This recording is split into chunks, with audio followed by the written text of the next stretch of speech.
এখানে যোগাযোগ করতে হবে, আমাদের সাথে যোগাযোগ করে আমাকে জানাতে হবে।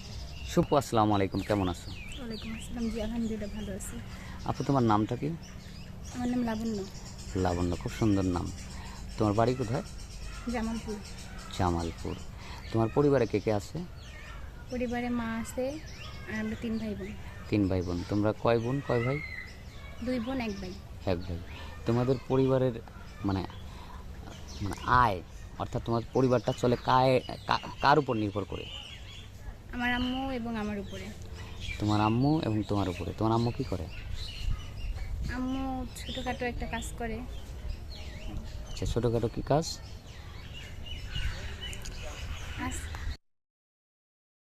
দর্জি কাজ করে। ও আচ্ছা। আর তুমি? আমি জব করতাম, বাট এখন করি না। কেন করো না? এই মানে কাজ করতে গেলে মানে আজে বাজে কথা বললে অনেক সময় এগুলো শুনতে ভালো লাগে না।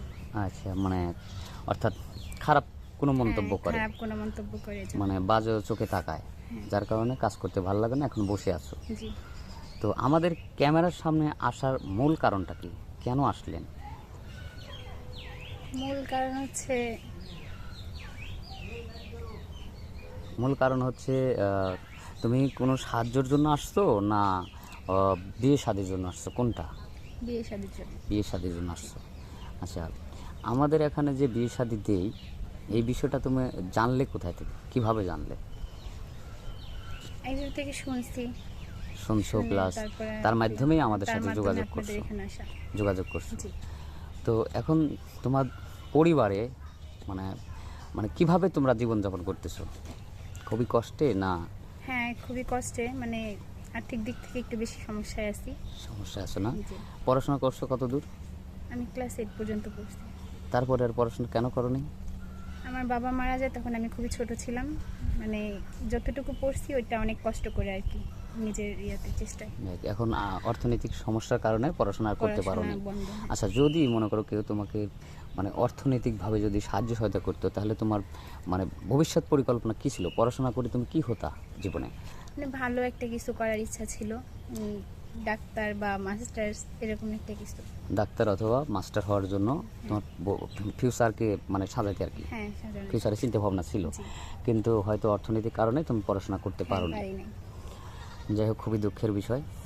তো আচ্ছা, এখন যদি কোনো ভাই দেশি অথবা প্রবাসী যারা আমাদের এই চ্যানেলটা যারা দেখে, মানে দর্শকবৃন্দ যারা আছেন, তাদের মধ্যে থেকে যদি কোনো ভাই তোমাকে পছন্দ করে বিয়ে করতে চায়, বিয়ে করে যদি তোমাকে পড়াশোনা করাতে চায়, হয়তো তার বয়স তোমার চেয়ে বেশি হতে পারে, যেমন হয়তো 30, 35 বা 40 এরকম হতে পারে, যদি তোমাকে বিয়ে করে পড়াশোনা করতে, তুমি কি সম্মতি আছো কিনা? হ্যাঁ, আছি। সম্মতি আছো। মানুষটা মানে সবকিছু জেনে শুনে নিয়ে যাবে, ভালো মানে অনেকটা ভালো হতে হবে, ভালো মনের মানুষ হতে হবে। ভালো মনের মানুষ হতে হবে। এমনও হতে পারে তার হয়তো একটা বিয়ে করেছে, বিয়ে করার পর সে জীবনে একটু অসুখী আছে বা বউ অসুস্থ আছে, হ্যাঁ, যার কারণে হয়তো তোমাকে দ্বিতীয় বউ হিসেবে গ্রহণ করতে চায়, সেক্ষেত্রে তুমি কি করবে?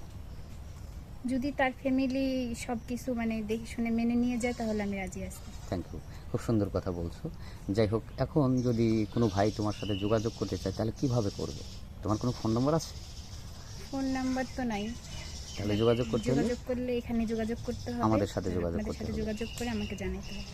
সুপ্রিয় দর্শক, শুনলেন, আমরা আর স্কিপ বাড়াবো না। এই মেয়ের মুখ থেকে সব কিছু শুনলে, তার কোনো পার্সোনাল ফোন নেই, তার দুঃখের কথা শুনলেন। যদি কোনো ভাই সহৃদয় বা কোনো ব্যক্তি যদি এই মেয়েটাকে পছন্দ করে থাকেন, তাহলে আমাদের স্ক্রিনে নম্বর দেওয়া থাকবে, ইমো আর হোয়াটসঅ্যাপ দেওয়া থাকে।